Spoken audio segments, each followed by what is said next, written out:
Hey everybody, welcome to the Practical Stoic Podcast, and today I've got a real treat for you. We have again on the show Steve Karafit from the Sunday Stoic Podcast, and like last time, we're focusing our conversation around a particular letter from Seneca, in this case, letter number 20, on practicing what you preach.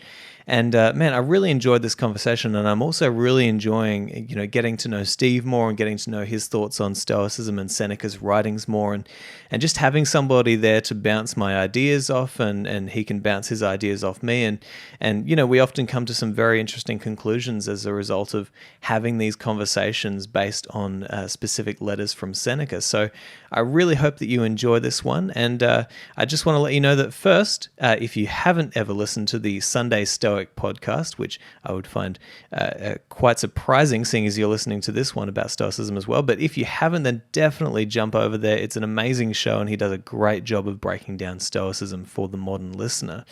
And also, this episode was available first to my Patreon supporters. So if you do want to get early access to these kinds of episodes in the future, or if you'd like access to 12 episodes of the Seneca series each month, or access to the meetup groups that we have every fortnight, then just head over to patreon.com/Simon J.E. Drew, and you can get access to all of that good stuff there, at the same time as doing a very good thing and supporting this podcast, because this show would not be possible without my incredible Patreon supporters.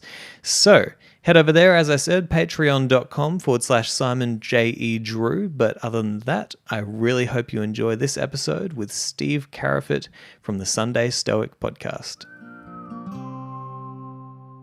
All right, so Steve, awesome to have you here again as a part of our series on Seneca's writings. And this time I suggested the letter, and I thought, let's dive into letter number 20, even though I'm only just at letter number 8 in my actual series. But this is a great letter packed full of wisdom, and the title gives it all away, right? On practicing what you preach. And so there's just so many great parts that we can pick apart here, and I'm excited to dive into it with you. But first, for all of those who haven't been privy to our prior conversations, how's it going? What's any exciting updates lately with the podcast? What's been going on? Well, nothing too new with the podcast. Just trying to get an episode out every Sunday. Hence the title, the Sunday Stoic, obviously. And I've been enjoying interacting with some of my patrons and things occasionally. And actually, I just had some challenge coins made up that I'm going to give out to some of my patrons. That's a Carpe Diem on one side, and then on the back has some Epictetus quotes. And so wonderful. That's been kind of fun. And other than that, just living the dream of being a family man. I don't know if everyone knows on your end, but I'm a fairly new dad. I mean, 4 years now. I've been trying to figure out how to do this, but it's been an awesome ride so far, and things are good. How about yourself, Simon? Look, I'm good. Just lots of interesting things happening over here, and as usual, I feel pretty guilty that in Australia nothing really is happening with COVID. I'm pretty fortunate, it's like nothing ever happened here really now. But yeah, it's things are good, and this Seneca series is rocking my world. It's just so good to just dive deeply into this stuff, and to, as you'll know, right? There's this idea of which Seneca actually talked about of people learn as they teach. It's such a transformative idea, and I find that I really gain so much more out of these writings when I'm forcing myself into a position where I have to glean something from it and give it to other people, right? We're doing with Seneca what he did with Epicurus, for example, where he's like, hey, by the way, check out what I read recently, and sharing it with somebody else. So yeah, exactly, yeah. And I like the idea that Jim Rohn talks about. He says, if you share an idea with 10 other people, then you hear the idea 10 times, but they only hear it once, right? That's right. So, that's right. So the more we talk about this, the more we can, really understand where he was coming from, and the deeper ideas that he's getting at. And hopefully try to use it in our lives as well. That would be nice, especially seeing as we're talking about on practicing what you preach. So letter number 20. okay. Are you going through the whole thing? You only have about 100 more letters to go after Yes. 20. I'm gonna I'm definitely going through the whole thing. It might take me 3 years, but I'm definitely going through the whole thing. And so I expect fully to have 400 episodes by the end of it, because I'm kind of doing 10-minute episodes, 10 to 15 minutes, where I might break apart just one sentence that sticks out to me, or one paragraph that really catches me. And so every single letter has about 3 or 4 of those at least. So we'll see how it goes. Hey, I'm excited just to chip away at it. And I think that the thing that I'm doing differently this time in this project that I've kind of taken on is I'm not trying to do as much as possible. I'm trying to do as much as I can do and sustain over time. And so 3 episodes a week for the patrons seems to be about right for me. Well, that's great. I wish I could do the same for mine, but I'll just leave you as the shining beacon of Stoic podcasting. Well, look, you're also a dad, so there's so much that I don't have to do at the moment. so honestly, if I couldn't do 3 episodes a week, it would be quite a shame. So anyway, let's dive in, and I guess would you like to do the honors of starting with verse 1? Thank you, Simon. Moral Letters to Lucilius by Seneca. Letter number 20 on practicing what you preach. If you are in good health, and if you think yourself worthy of becoming at last your own master, I am glad, for the credit will be mine, if I can drag you from the floods in which you are being buffeted without hope of emerging. This, however, my dear Lucilius, I ask and beg of you, on your part, that you let wisdom sink into your soul and test your progress, not by mere speech of things, but by stoutness of heart and decrease of desire. Prove your words by your deeds. I was going to interrupt you and congratulate you on that amazing intro that you did, but I thought it would be inappropriate to interrupt a master at work. That was amazing reading. That was the best. Yeah, I love it. Hey, this is obviously this is one of the core ideas of Stoicism, right? And especially in Seneca's writings, this idea that philosophy, the purpose of it is to change who we are, not just change the words that come out of our mouth. And he's always, ranting. I love his rants about these philosophers who sit there all day talking about the meaning of words and making up these crazy arguments for things. And he's saying, who are you helping? And also, how has this helped you? And this is kind of, wouldn't you say this is his kind of show your shoulders moment that Epictetus has, right? I don't want to see the weights that you're lifting. I want to see the results of those weights on your body, kind of thing. Yeah, show me how your desire has changed. Show me how your fears have dissolved. Don't explain to me what a certain philosopher said. Don't expound upon it. Just show me it in action. And that's a theme that comes up in many of the Stoics. But the thing about Seneca is we get to read so much of what he wrote, and he literally wrote this, so it's right out of his mind onto the page, which is pretty intense. Yeah. And I think I honestly think that this is something that I definitely fell into this category for quite a long time, and still do in many ways, right? So it's something that I'm trying to work on myself. But it's when you first get into learning about philosophy, I think that there's kind of a necessary stage where you're kind of not necessarily practicing philosophy, but you're kind of studying the history of philosophical ideas, so you're kind of trying to figure out what are all these principles, how do they work together, but there does come a point where you have to stop just being a historian of philosophy and you have to become a practitioner. And I think that moment, it's almost like, I think There's this great quote from Carl Jung. He said, be very careful of unearned wisdom. I think that there's a lot of people walking around with unearned wisdom, and they're spouting out this wisdom saying, this is how life is. This is how you should be. This is how I should, Right. But at the end of the day, have they really felt that wisdom within, their hearts and their being? Have they really embodied that wisdom within themselves? And it's kind of an open question to people. Philosophy is an adventure that you go on. It's not a book that you read. It's something that you try to figure out. Yeah, and I think it comes in like 3 stages. There's that novice stage where you're trying to figure out who said what and who these people are and how it fits together. And then there's the practitioner stage. And then hopefully, I think Seneca talks about this elsewhere. There's the stage where you start becoming what's the word I want, like a craftsman or a builder, a philosopher yourself, where you can add on to it or apply it to new situations and have your own unique ideas. Just like, when we look at how Epictetus kind of really focused on these things that we didn't see in the past, for example, in previous iterations of Stoicism. If we become really well versed in this and live it, we may actually add on a new layer to it ourselves, which I'm not going to say I'm ever going to reach that point, but I think that's a goal, right? Yeah, absolutely. Yeah, just who was the philosopher who talked about that? It's this idea that, you become so good at playing the games that you begin to learn how to play the game of making up the rules of the game. It's like, you kind of get to that sophisticated level of thought. Yeah, it's interesting.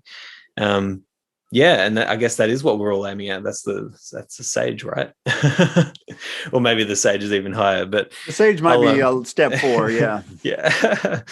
Cool. Well, I'll jump into the second verse here. So he says, and by the way, I'm not going to be able to top your level of intensity in your reading. That was amazing.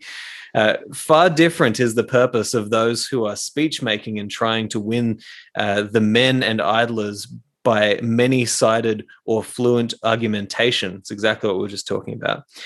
Philosophy teaches us to act, not to speak. It exacts of every man that he should live according to his own standards, that his life should not be out of harmony with his words, and that, further, his inner life should be one of hue and not out of harmony with all his activities. This, I say, is the highest duty and the highest proof of wisdom, that deed and word should be in accord, that a man should be equal to himself under all conditions and always the same. But you reply, who can maintain this standard? Very few, to be sure, but there are some. It is indeed a hard undertaking, and I do not say that the philosopher can always keep the same pace, but he can always travel the same path. Awesome. There's some cool ideas in here, and a lot of what we kind of just touched on, but I'll let you dive in if there's anything that you particularly take out. Well, I get a lot of the Seneca talks a lot about alignment, and I'm sure in your coaching that's something you think about quite a bit, is trying to be aligned in your mental attitude, your actions, your beliefs, your goals, having all that be of one color, as it were, one standard. And he talks about that here, where we need to ensure that our inner self is similar to our outer selves and what we're doing in the world. And without that, we're not achieving what we could be achieving. But he does say that it's difficult and that very few actually reach that point. And Seneca obviously is a bit of a controversial figure. We could say that he obviously may not be the poster child of always practicing what he preaches, but he's not a sage also, and he's the first to admit that, I think, if you read a lot of Seneca. Yeah, he definitely is the first to admit that. I think that's so important in his philosophy. But you're right. This idea of alignment, it's something that I do think about often. It's, when you talk about your philosophy and then when you live your life, is there congruence there? Does it overlap, or is there are you still stuck in the persona, the face that you wear to society, when are you going to take that mask off and see who you really are? And I think that there was a time where I realized that the moments in my life where I felt most fulfilled, most aligned, most even joyful, were the moments when the person who I wanted to be and who I said that I was aligned with that person who I was actually being, right? And there's also an element there of living in agreement with your nature, right? Because you can be in alignment with your words, but then there's also this strange alignment that happens when you are perfectly balanced with the person who you are in your nature, right? Who you actually are deep down. What are your internal what is the potential that maybe only you have that you're not fulfilling, and how could you fulfill that and come into alignment with that? But I thought I wanted to also just with this passage here just mention that I think that one of the most important things that people can do, even before they start to try and align themselves with who it is that they say they are, is maybe even to just realize that they don't even know who they are. And maybe to go on the path first of saying, well, okay, I keep on saying that I'm this person, but maybe I actually need to discover who it is that I really am before I start trying to force myself into this rigid set of ideologies and beliefs that I've crafted for myself as a mask. And to say, well, I need to discover who it is that I am first. And one of the ways that you do that, obviously, is learning history and philosophy, and because it'll teach you about who you really are. But also, practicing it in your life and seeing what works and what doesn't. And I know that there was a period, especially last year for me, where I started to realize, hang on, whoa, you're being too rigid with your expectations of yourself with these particular ideas and concepts. Maybe just first realize that you don't know who you are and go on the journey of discovering who it is that lies beneath, right? I don't know. What do you think? I think there's something to that. And of course, it's always scary when you're approaching 40 or I just reached it a year ago, and it's like, do I know who I am yet? And how much time do I have left to figure that out? Yeah. But of course, who you are is also in flux as well in some ways. Yeah. So it's an interesting journey. But I enjoy what he says in this article where he says, or the reading here where he says, you might not always take the exact same footsteps, basically, but you will always travel the same path. So yeah. So we even as we align our lives, we may not do everything the same way every time, but the overall direction that we're going, hopefully will be the same. Now, I guess big changes could change, big discoveries about who we are may change the direction of the entire path that we've been on this entire time, which would be, a massive life shift. Yeah. Yeah. I love that passage as well. And it's almost like, one thing that I do think about often is if there's one principle that you could pretty safely live by for the rest of your life and always be on a path that is carrying you forward, it would be the principle of transformation. Who was I yesterday and how can I transform who I was yesterday into who I could be today, right? And I think that it's principles like those that Seneca is suggesting that we live by, these principles that, philosophy, you might say, one of the elements of philosophy is trying to discover the principles to live by that will never break, right? And that might be one of them, this idea of, well, maybe yesterday I was this person, but let me today transform myself into an even better, more perfected version of who I could be, right? It's the thing that's going to allow you to hear advice when you need to hear advice, to hear ideas when you're wrong, and to move forward with a greater sense of discovery about who it is that you really are and who you could be, I guess. Yeah. Well, awesome. I'll jump it over to you and we can go into verse 3. Number 3. Observe yourself then, and see whether your dress and your house are inconsistent, whether you treat yourself lavishly and your family meanly, whether you eat frugal dinners and yet build luxurious houses. You should lay hold once and for all upon a single norm to live by, and should regulate your whole life according to this norm. Some men restrict themselves at home, but strut with swelling port before the public. Such discordance is a fault and indicates a wavering mind which cannot yet keep its balance. I like it. It definitely reminds me of all of the times when I am one person around these people and then a different person around them, right? And it does make me think again of that idea of principles, these ideas that you hold to that you know will not break over time among different circumstances. And I almost it's hard to know exactly what he's talking about here, right? Because he's saying like a single there's like the single path, right? And it's almost like the straight and narrow path that he often talks about as well. But the single principle to live by, I've been thinking about this lately because there's these so much of our history and our philosophy especially in say Western culture has been based around the idea of trying to grasp this idea of the logos and to keep it safe for the future generations, the transformative principle, that mediates between kind of chaos and order, you could say, this transformative principle of truth, awareness, attention.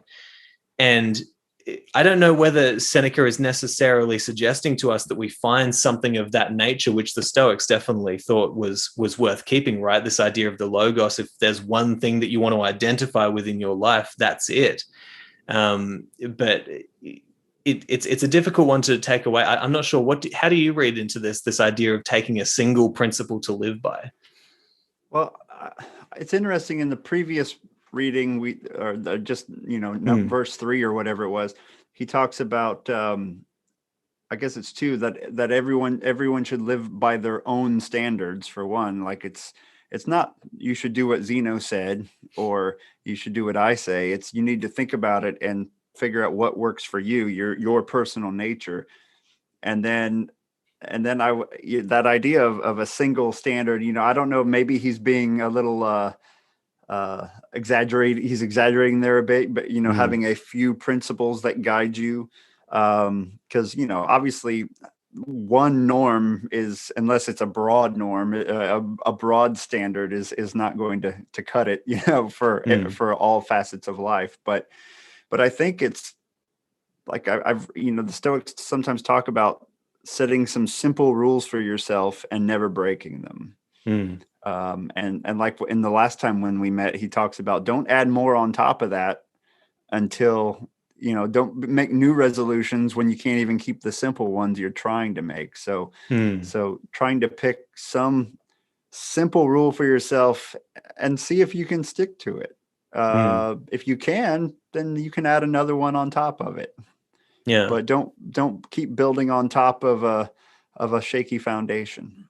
Yeah, no, I see what you're saying. I think if there's one difference in the interpretation that we take from this reading, when he says, live by your own standards, I kind of take that to mean, well, you keep on saying all these things that you think you believe and you think that that you live by, but it's clear that you don't. So why don't you just try to at least live by the standards that you're setting for yourself and see what happens? But I don't know if, because there's definitely the tendency to, go down a sort of postmodernism view of, well, everything's subjective and, right. There's so many principles that work. And so, you just choose what's good for you and see what works. But clearly what we're trying to do here is talk about principles that have been time tested, that people have, worked very hard to keep because they're so valuable for so many people. For me, the logos seems to be one of those ideas that is so transformational, the depth of that idea, that it's something worth keeping, and it's something worth saying, well, yeah, this is something that if people were to use in their lives, it would have transformative effects, because it's the very thing that allows you to mediate between the person who you were and the person who you could be, to call forth potential from the future. So yeah, I'm not sure. I think that it's definitely appropriate to say, hey, you keep on saying all these things. Well, why don't you just try and show me how you're living by them? And you'll learn the lessons along the way. But yeah, it's an interesting thing to think about. What does he mean when he's saying, choose that single principle to live by?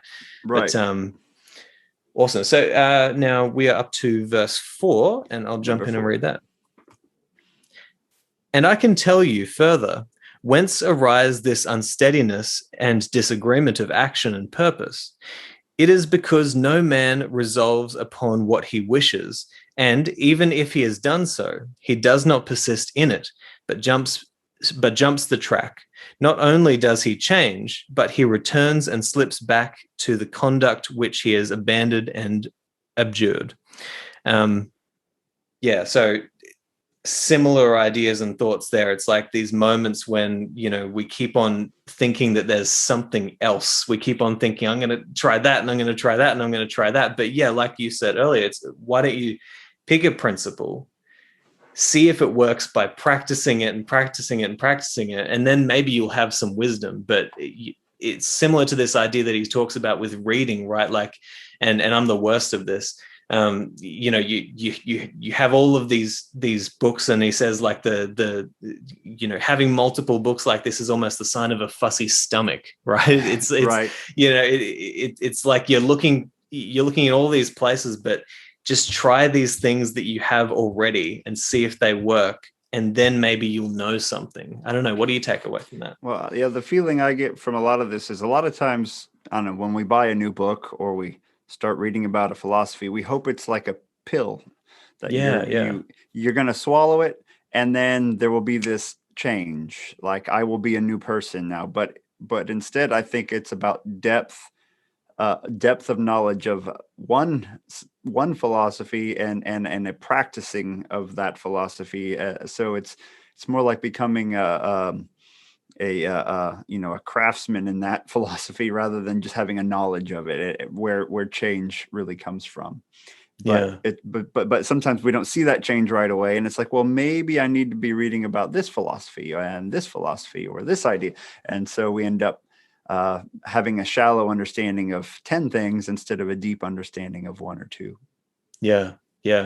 Amen. Right. That's it's exactly the path that so many people go on, and I've been on multiple times. Right. It's just this. Yeah. You constantly think, what's next? What's the new idea that's going to be the ultimate key? And I think that there's value in, seeking out new ideas. Obviously, I think that Jim Rohn had a good point when he said that, maybe, you've got 6 of the combinations that are going to unlock the door, but all you need is 2 or 3 that you haven't found yet. So yeah, like maybe there is something there, but also I like what you're saying, that there's got to be a depth of your understanding. And so I do think that there's so much value in picking an idea and saying, what does it actually mean? What does it mean for me? And how can I practice this in my life to get some real wisdom instead of this kind of unearned wisdom that comes from just speaking about ideas? Awesome. So I'll let you jump into verse 5. Therefore, to omit the ancient definitions of wisdom and to include the whole manner of human life, I can be satisfied with the following. What is wisdom? Always desiring the same things and always refusing the same things. You may be excused from adding the little proviso that what you wish should be right, since no man can always be satisfied with the same thing, unless it is right. I'm glad that he added that proviso, right? Yeah, if I always want whiskey, for example, that may not be a good.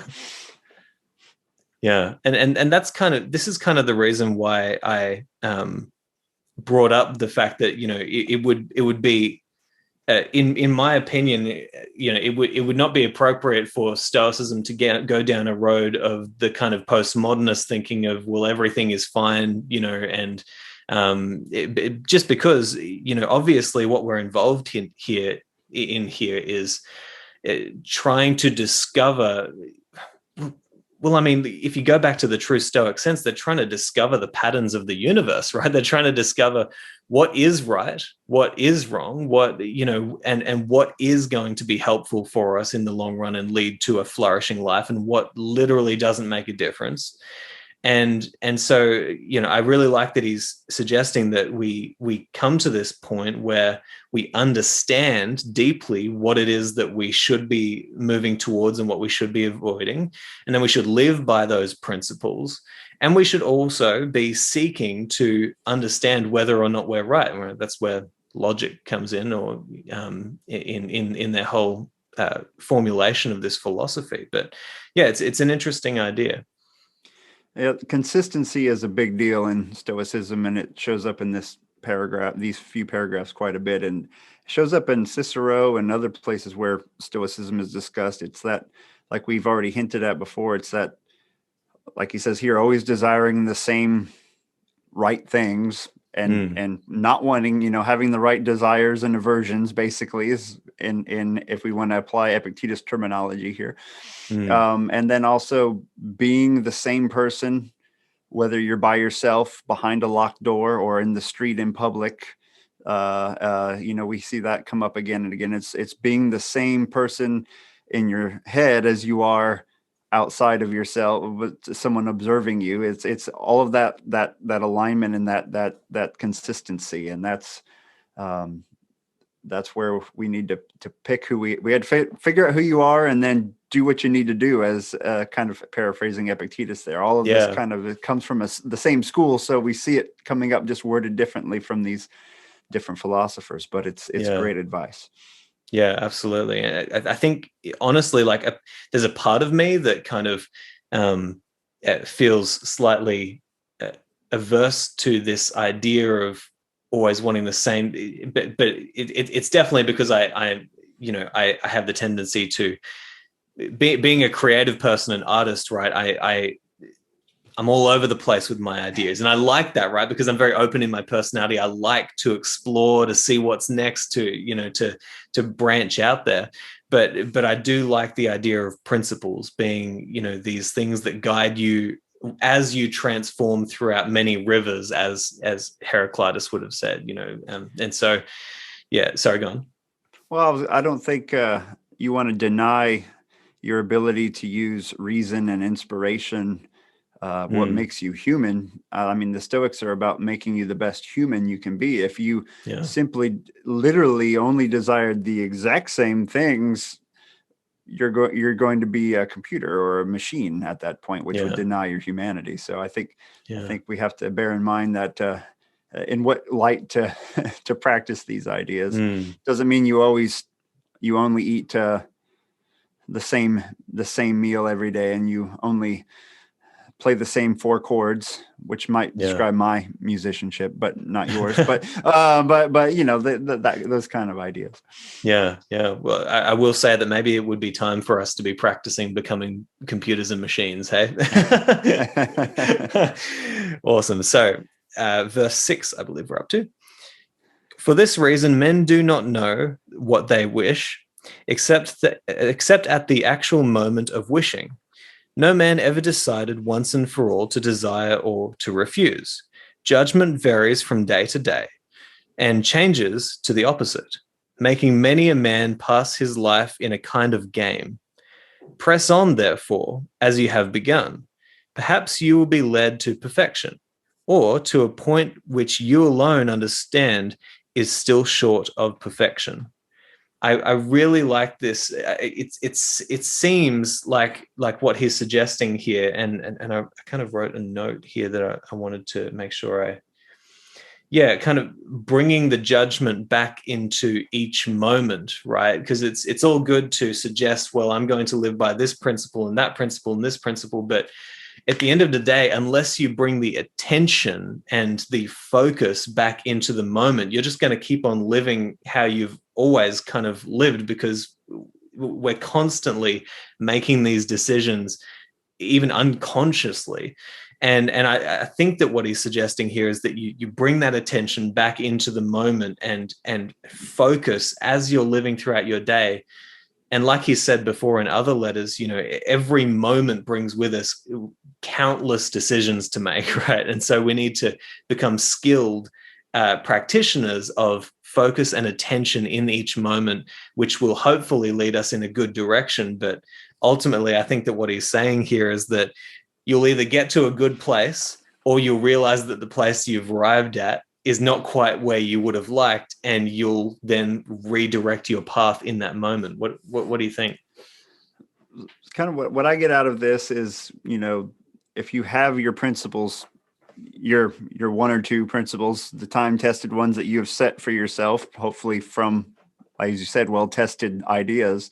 It's like having a compass, and you're navigating the path. The path of life comes up all the time, which is interesting because I've also been reading the about Taoism here, and it's the way or the path. It's kind of an interesting analogy for life, right?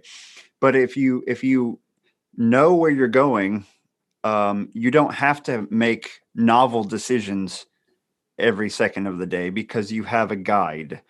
You're like, no, this is not something, you don't have to think about it. It almost becomes a habit. If it's against your principles, you don't make that decision. You make this decision. And someone who doesn't have that compass, like think of a compass spinning around. Every time they come to a fork in the road, they have to deliberate which way they're going to go. And as he says, it almost becomes a game. Like, I'll flip a coin. Which way am I going to go, left or right? But if you know where you're headed, you know which way to go. And you don't as often go down the wrong path because you know where your compass is pointing and you know which side of that path to take. And then at some point, hopefully you reach a point where people say, wow, you, as he says, that person's pretty much a sage. Now you yourself might know, I'm not there yet. You don't, but from the outside, people might mistake you for such an enlightened person. That's kind of what I get. Hopefully not. But yeah. No, I do like it. Yeah. This idea of having these principles that guide you and it definitely gives you a sense of confidence moving forward. I guess something that I noticed, particularly towards the end of last year and the start of this year, is there's this idea that, you can kind of try to force these principles upon yourself, but if you actually watch yourself for a week as if you don't know yourself, as if you're just watching some strange conscious being walk through the universe and do strange things, right? I did that exercise kind of on and off for a while, and I started to notice, hang on, even when I think I'm living by these principles, there's things that I'll do even though I know that I shouldn't do them. But then there's also things that I will do even though, there's things that I won't do even though I know I should do them. And, there's all these kinds of strange dynamics going on. And one thing that I definitely learned early on last year as I was watching myself, and I thought, man, I can sit down at the piano and practice for 6 hours in a day, but I've never done that with my trumpet, right? And that's the instrument that I went to university for. I've practiced more in the last year on my piano than I have on my trumpet in my whole life, right? And when I watched myself and noticed that, I was like, man, you've got to drop some of your ideas of who you are. You've got to drop some of your conceptions of, well, I'm this person, I'm that person. You're not a jazz trumpeter. You're not even a musician. You're a creative person. You want to write. You want to play piano. You want to do, and so you can drop these things and say, well, what am I really? But I think that it's helpful to notice that just for people who might be jumping into Stoicism. I know that the tendency often is to be, well, these are my principles. I'm going to live by them, and I'm going to force my body in this direction to do this. But maybe from time to time, stop and watch yourself and see who it is that you really are. Not that you're going to, because if you're honest with yourself, you'll notice that there are things that you do that you obviously should work on and should move away from. But you'll also notice things that you might not have seen if you had have placed the ideology of Stoicism over your head and said, this is who I am. Do you know what I mean? Like, you'll see things that you wouldn't have seen if you force yourself in a direction. Yeah, I always wonder if they made a reality show about my week, how embarrassed I'd be to watch it. Yeah. Like, yeah. oh. I mean, that's an eye opener, isn't it? Yeah. When you're like, oh, I think of myself as this way, but that's me sitting in the chair for 3 hours eating ice cream. No, not that that's what I do, but you know what I mean? You're forced to confront I know the truth. Dark side. The truth is out there. Exactly. Yeah. Awesome. Exactly. So verse 7. Verse 7. But what, you say? But what, you say, will become of my crowded household without a household income? If you stop supporting the crowd, it will support itself. Or perhaps you will learn by the bounty of poverty what you cannot learn by your own bounty. Poverty will keep for you your true friends, your true and tried friends, sorry, and will be rid of the men who were not seeking you for yourself, but for something which you have. It is not true, however, that you should love poverty, if only for this single reason. I'm just having a horrible time reading today. No, that's fine. But that's American for. Let me start over. I love it. But for something which you have, is it not true, however, you should love poverty, if only for this single reason, that it will show you that's a weird writing, that it will show you those by whom you are loved. There we go. My LASIK is wearing off and I'm squinting at my screen. All right. Oh, when will that time come when no one shall tell lies to compliment you? So the idea here is, I had some friends back when I was a kid. We had a farm and I had an old 3-wheeler, which is like a death trap nowadays. So, it's like it's a 3-wheel device with an engine on it that if you turn too sharply on, you roll over. Yeah. But they were cool in the 80s, I swear. And there were some people who, I don't know if they would have given me the time of day, but I had access to land in a 3-wheeler. So they were my buddy because they wanted to ride around on it. He's saying, if, I have a hard time sometimes, you often hear the nobility of poverty. I know a lot of people who are impoverished that would love the chance to try something else. But he is saying here that poverty, if you come into poverty after having been rich in this case, one benefit is that all of these hangers-on that are just there for the wrong reasons, all these ticks, as it were, that are sucking you dry will go away, and you will see who your true friends are. And he suggests that those around you who you think you have to support will figure out ways of getting by, even if you are not handing them money every day, as it were. So those are the takeaways from that lesson there, I think. Yeah, definitely. And I think I'd like to read the next passage just before I say anything about it, because I think that there's important parts to both. But he continues with this idea and he says, accordingly, let your thoughts, your efforts, your desires help to make you content with your own self and with the goods that spring forth from yourself, and commit your other prayers to God's keeping. I guess I'll pause there for a moment, because I think that there's a relationship between this whole letter, because he's writing it, right? But between this idea of being content with your own goods and not feeling the need to support the crowd, right? And personally, for me, I was really trying to explore this idea that is found all throughout Stoicism, but also in the Bible, this idea of look at the lilies of the field, how they grow. It's the idea that if you do what you're supposed to do, perhaps which we might say is like virtue, trying to be the most virtuous person that we can be, trying to align with our true nature. What is it that you're here to do? Like Sharon LaBelle would say, take your seat in the theater of life. If you do what you're supposed to do, perhaps what will happen is that certain things that used to be of a concern will be taken care of, but you will be essentially satisfied with the fruits of your own internal fruits. That didn't make sense. Your own internal fruits, right? And it's I started thinking, maybe I don't spend so much time and money on advertising or marketing to try and get clients for my coaching business.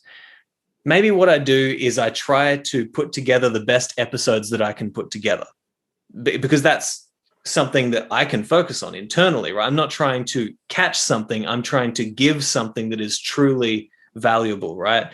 And what would happen if I didn't focus so much on the, what you might say, the business elements of what I'm trying to do here, but just tried to focus on creating good stuff that people really like and adds value. And I certainly, I've spent no money on advertising for the podcast or advertising for my coaching or anything like that, but I've always had clients enough to support myself, right?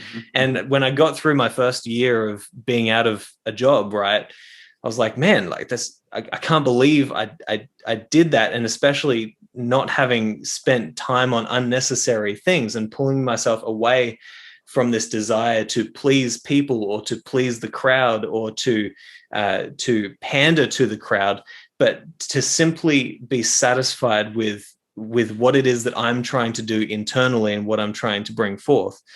And I just really like this idea that he suggests here of, let your thoughts, your efforts, your desires help you to be content with your own self and your own goods that spring from yourself, and commit all your other prayers to God's keeping. I kind of see that as focus on your internal world, focus on the virtue inside of you, and let that shine forth. Everything else, leave it up to whatever you call God, the universe, whatever it is. I don't care what you call it, but fate, just leave it up to fate to take care of that stuff. But you focus on your internal world and see what happens. And I see that as the greatest call to adventure anybody could go on, to see what would happen if they truly were aligned internally and they started to focus only on their internal world and to let the stuff that's kind of outside of them or outside of their control, like Epictetus would say, figure itself out. I don't know. What do you take away from that kind of line of thinking? Well, I think I agree with what you're saying there. I mean, that's sort of what he says before, where, hey, if you're poor, you're worried about all these people you take care of right now. Well, all of that will work itself out. Much like, like you said, like, well, does the bird worry about where its next meal will come from? Well, as humans, of course, we do worry about that a little more than the bird, perhaps. But still, the idea is there that a lot of things will work out and be okay. We feel we have to micromanage things that we probably do not. And yeah, that idea of focusing on your character. And of course, I'm sure everyone who listens already knows this, but when you're focusing on your inner world, it doesn't mean you are not doing your duty, as it were, or you're performing your role in the world as well. You're not just sitting cross-legged on a hill somewhere and ignoring family or friends that need you. That's part of that virtuous life and building your own character as well. But I think it is that idea of, like he says, commit your other prayers to God's keeping. Trust that things will work out as they should, and just understand so many things are out of your power to control, and you do have the power to deal with them. And that's about all you can ask for. I want to reiterate something that you said there, which is that things will turn out as best as they could. I think that's kind of the promise of virtue, right? And yes, absolutely.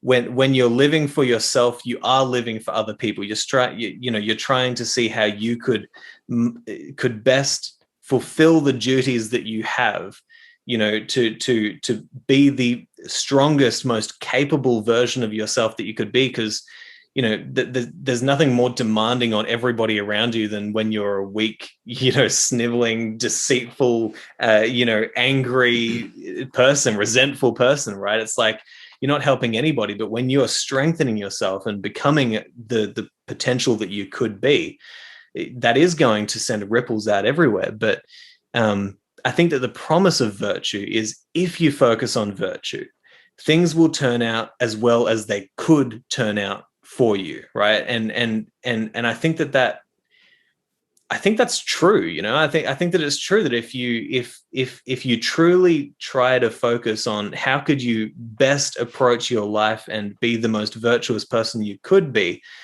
taking into account that you're not going to be the most virtuous person that you could be, right? Things will turn out as best as they could be, if it's true that virtue is its own reward, right? That's kind of the promise as well. Virtue is its own reward. Even though you might not have the material wealth that you might have wanted, the virtue that you have will be so much greater than the joy that would have come from all those material things anyway, if that kind of makes sense. Yeah, absolutely. Yeah. Well, I'll finish reading verse 8 then, and maybe I'll just go straight through verse 9 as well. What happiness could come closer home to you? Bring yourself down to humble conditions from which you cannot be ejected, and in order that you may do so with greater alacrity. Ooh, that's a word that I don't know. Do you know that? I had to look it up before the podcast. I was like, oh, my horrible American education failed me, but I'm glad to know that is not just me. Yeah. Anyway, sorry. What does it mean? Let me. I think it's actually, I looked it up and I promptly forgot because I was like, oh yeah, that makes sense. Brisk and cheerful readiness. Oh, that's a beautiful word, alacrity. I like that. Brisk and cheerful readiness. That's great. Yeah. That way we sound smart. Well, yeah. Okay, I'm going to try that. Okay. So anyway, he says, where were we? Okay, bring yourself down to humble conditions from which you cannot be ejected, and in order that you may do so with greater alacrity.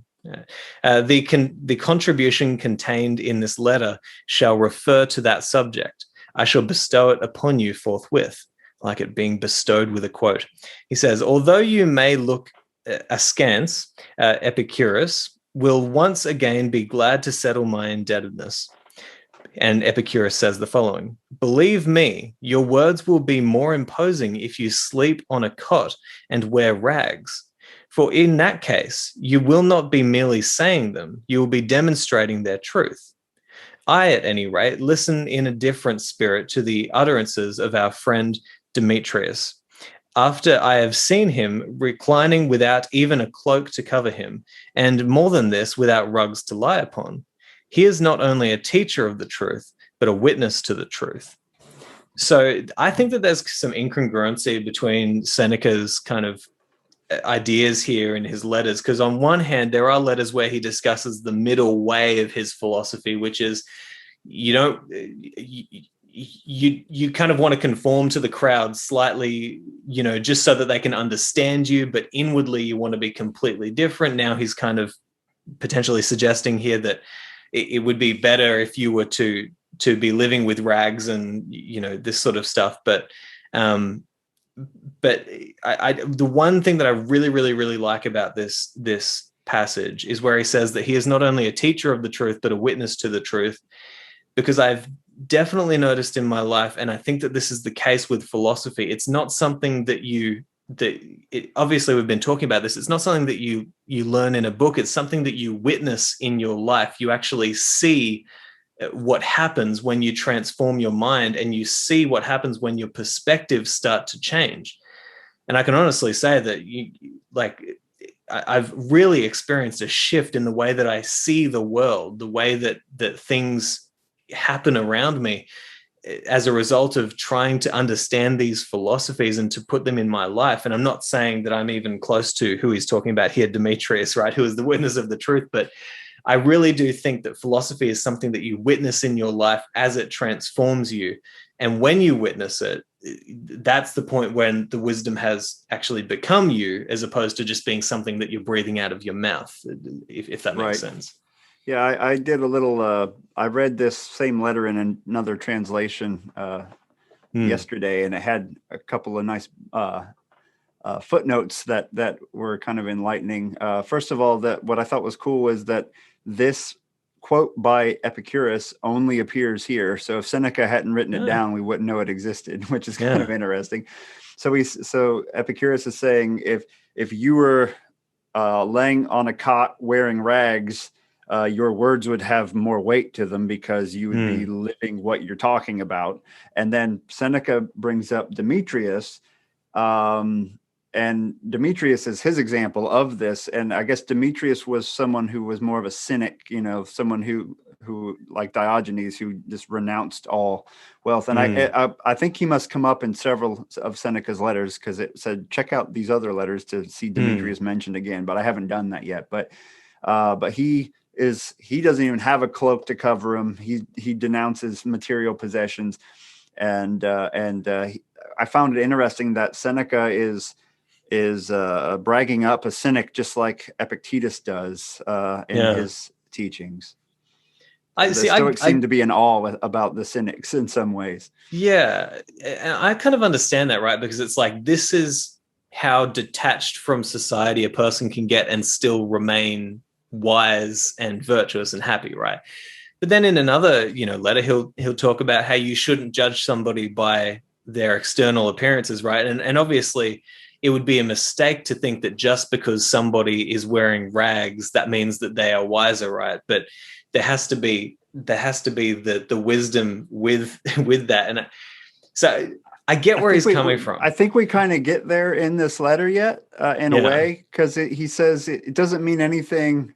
You don't know if it's wisdom or not unless the person's doing it voluntarily.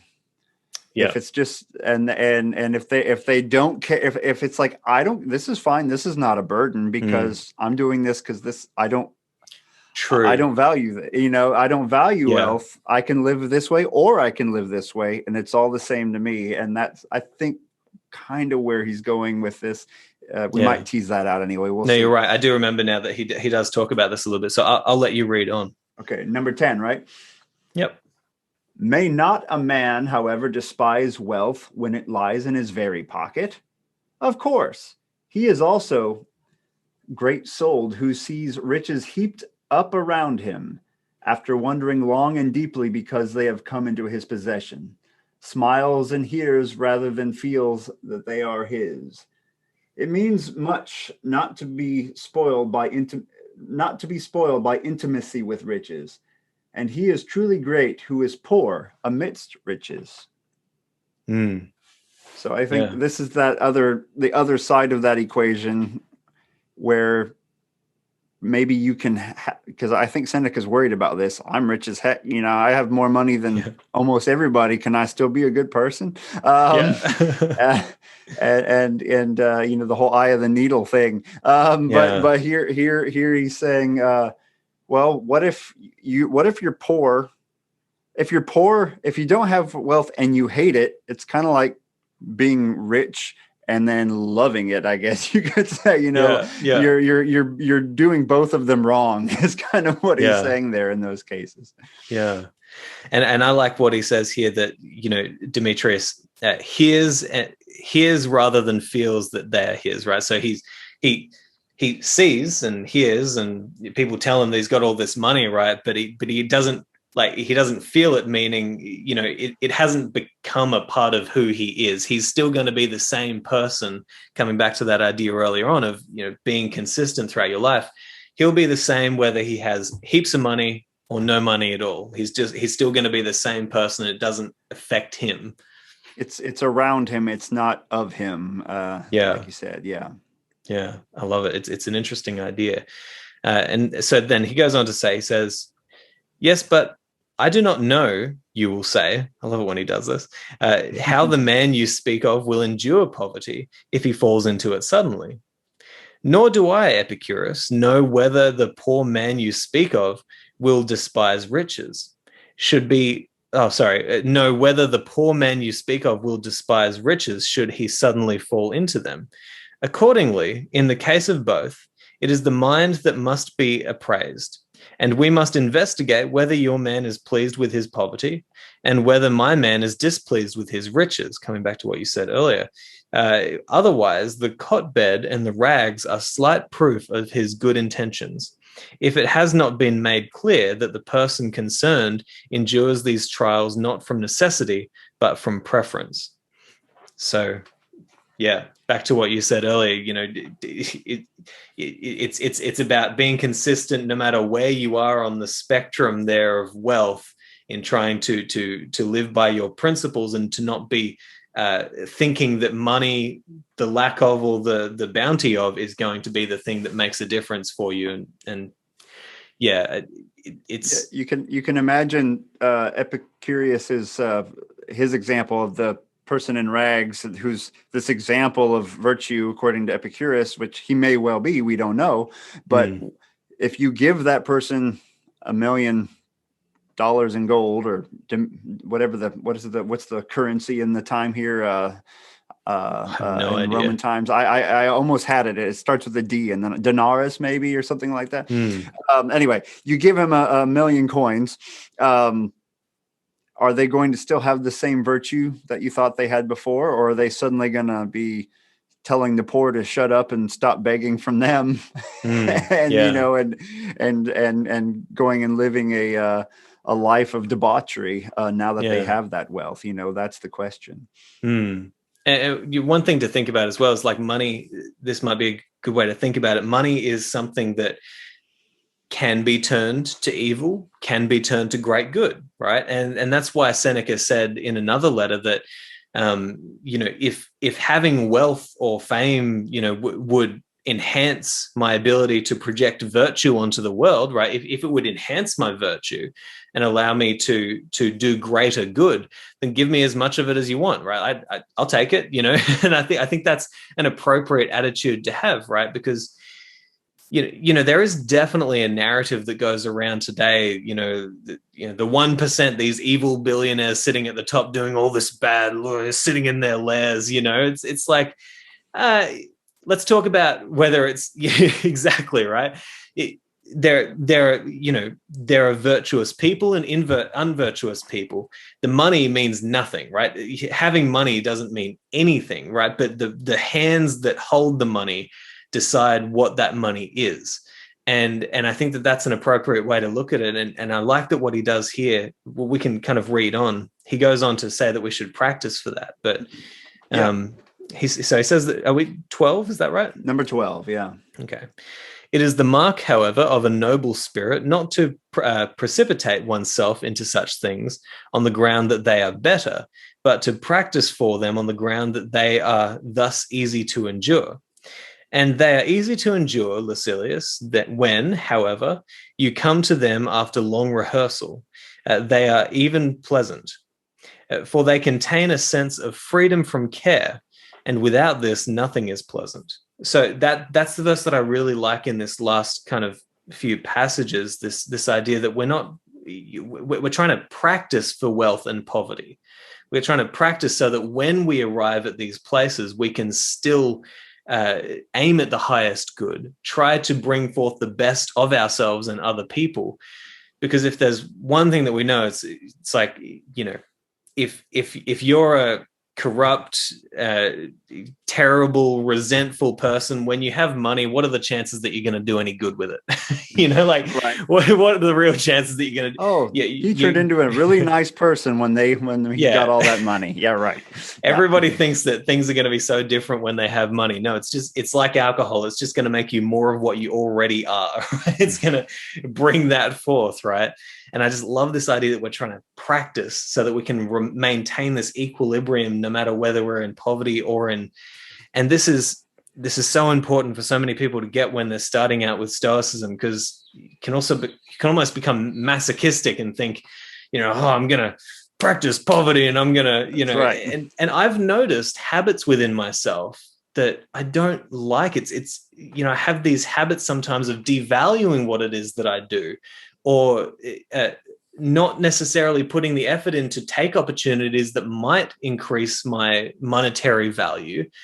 And it comes from this strange place of, I think that is a residual effect of getting into Stoicism, that I had this wrong idea that like, oh, it's the simple life that I'm after. I don't want any of that money, right? But if it could help me to increase whatever it is that I'm trying to do that is good, then why not take the opportunity? See what you can get the money, but focus on yourself first. Make sure that you're the right kind of person. You know what I mean?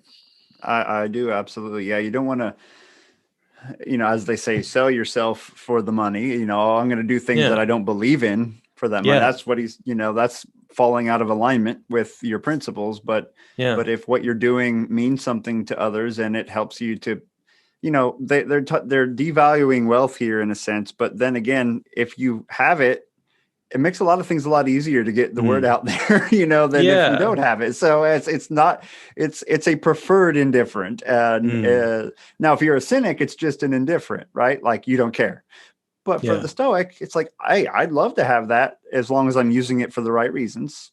And it could help in this way. But if it doesn't happen, poverty can be easy to bear, at least moderate poverty, let's say, can be easy to bear.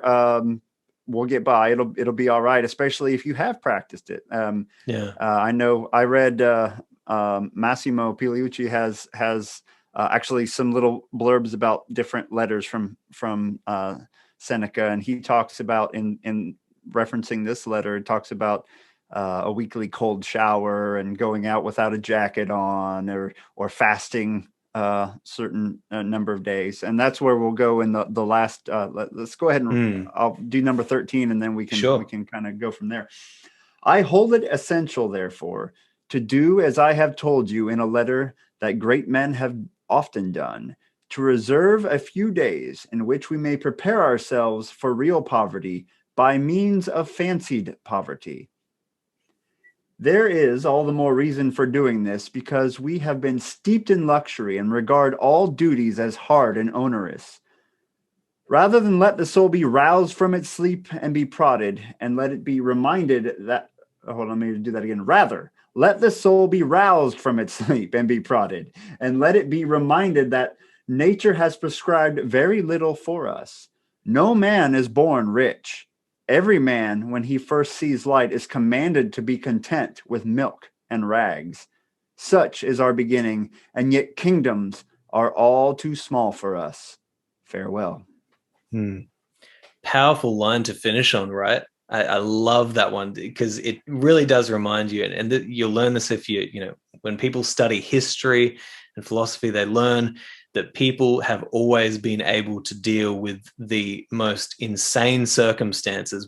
You come from a long line of people who survived the chaos of life, right? Like, you can deal with it almost no matter what it is. And I like this idea that the Stoics talk about, which is like the optimism in pain is that if you feel too much of it, you won't feel it anymore, right? It's like, right. And what that means, literally what that means, the logical conclusion of that is that if you still feel your pain, you are formed in such a way that you can bear it, right?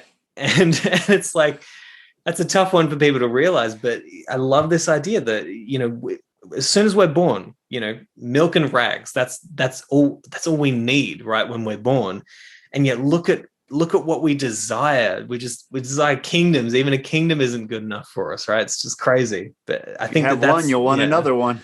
Yeah. Yeah, exactly. Yeah. And it all starts with asking for a second glass of milk. If you give a mouse a cookie, I think I've read my son this book. Yeah. I actually, you were talking about what people have withstood. I have the problem that Seneca chastises us, where we have like 6 or 7 books that we're reading at once sometimes. And one of the ones I'm almost finished with is Viktor Frankl's Man's Search for Meaning, where he talks about surviving the concentration camp experience and the fact that he was able, he was lucky enough, fate permitting in his case, he made it through, but also he came through intact and able to make a successful career and to carry experiences from that allowed him to enhance his life rather than destroy it is just amazing. Yeah. Yeah. No, this is, it's so important to read things like that, right? Like I'm reading the Gulag Archipelago at the moment, which is basically this. They're trying to figure out the same problem, right? Him and Frankel, they're both trying to figure out that problem of what gets people through the most trying times in their life. And I read one paragraph where he's just listing off the torture methods that the Soviets would use, during their reign, and reading stuff like that will just make you think, okay, that's who people are, but that's also who I am. Like, if I'm willing to strengthen myself to such a degree, I could bear even the most trying of tortures, and that's not to belittle what those things are. I mean, the psychological damage that would happen in such cases, but I think that the benefit of such a philosophy of Stoicism of rehearsing. I mean, there's nothing bad in rehearsing it. It's like, what could possibly come that would be bad from you rehearsing having less in your life, right? It just means that when that happens, you might be a little bit more prepared than other people to deal with it, right? Yeah, I'm not going to rehearse being tortured, but I will rehearse things like that. I could rehearse things likely to happen to me. Part of that is even mental rehearsal. Like, what would I do if my house wasn't there when I came home? We have tornadoes here in Arkansas. That could happen.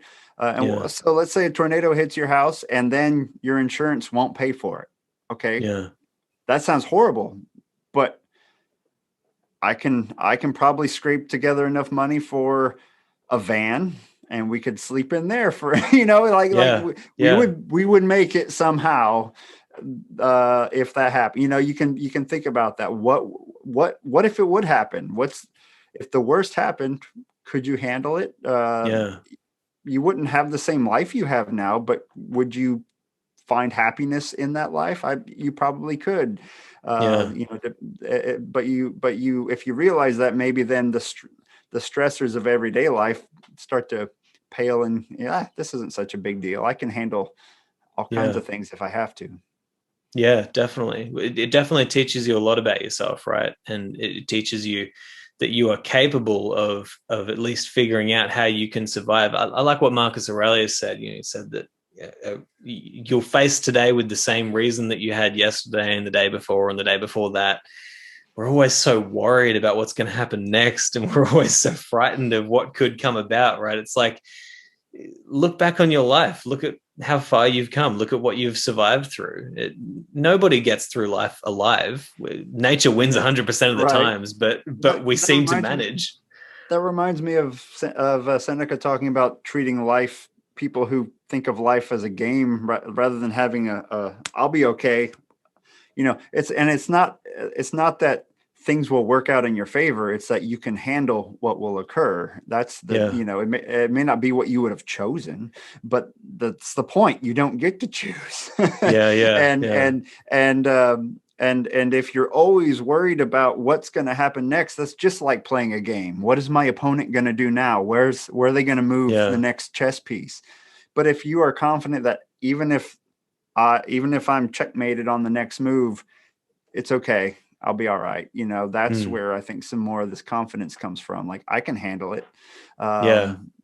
That's rather than always worrying about the next tiny move on the chessboard. That in the long haul, you'll be okay. If you stick to those principles. Yeah, definitely. Yeah. Well, hey, this has been fun. We've made it to the end. We've made it to the final farewell of Seneca, and this has been amazing. There's so many good lessons in this letter, and I think there's a lot that I take away from it. There's still questions that I have. I think that I would like to explore in this letter, but ultimately, good ideas that can help us all to be a little bit stronger and wiser in our lives, right? Absolutely. So what kind of poverty are you going to practice this week? Well, Simon? I was thinking a good exercise might be, you mentioned this kind of mental exercise of recognizing where you might, how you might survive in a certain situation. A good way to go about it might be to say, well, what's the absolute, what's the smallest amount of money that I could actually live on, right? Even in your particular society. And I was thinking I might go away and I might calculate, like, when I'm at the store next, be looking at, okay, well, what's the cheapest food that would give me the nourishment that I might need throughout my week that I could buy here, right? That might, and it's this idea of preparing yourself for, and this is something that I was raised with as well, as when I grew up in the Mormon church, something that they always said was, keep a food storage, be prepared for that 48 hours when the power might go out and, the roads might be iced and everything goes to chaos so that you can survive at home. But I think that I'm going to try and calculate how little money I could live on for like a week, right? And see if I can do that. I've heard of the challenge here in the US where, we have, certain welfare programs that give you so much money to live on. Well, figure out what would you get if you were on that program, and can you live on that? I mean, just for now, still make your house payment. Just ignore that, but just think about eating. Yeah. Let's just focus on eating for right now. And then some people, I remember reading about people trying that because they were like, well, all these people get all this money for nothing and they're just living high on the hog and they don't have to go to work. And then you realize, oh, I get this much milk and a piece of cheese and, oh, I'm going to be hungry. It's not like you're eating steak tartare and having fine champagne with that money. It's a limited resource. So it's worth, you can put it into that perspective if you wish. Yeah, definitely. But I've tried the cold showers occasionally. I'm not a fan, but I've tried it. But I think that's the point: is you're not supposed to be a fan. So there are practices. Something that I have noticed is that I've definitely strengthened my character by doing the things that I know I should be looking at internally, but they're uncomfortable, so I don't look at them, right? Like it's that idea from Carl Jung, the things that you most need will be found where you least want to look. I think that there's parts of ourselves that are in need of repair. And if we're willing to actually face them and look at them and go in those directions, then that in itself is an excellent exercise of strengthening yourself and being capable of dealing with what it is that life throws at you. And I often, I kind of feel like sometimes we can even fill our life with distractions that seem like they're making a big difference. But if you put your efforts towards the things that you should be working on, then you're strengthening your character and you're moving forward, and fulfilling that potential that's within you. I think that's what piano was for me last year, was finally sitting down and realizing, okay, this is going to be annoying. I'm going to be crap. It's not going to sound good. But I'm going to sit down and I'm going to play and I'm going to have a good time doing it. And I think that when you see the results of that, you realize that you can. The question is almost, what's your cold shower? What's the thing that you're not willing to look at or do, but you need to, that would be good for you personally. But yeah, that's go out and try it, people. See what you can use to strengthen yourself, to be more capable in all the various transformations of your life. And for all of the Sunday Stoic listeners, carpe diem.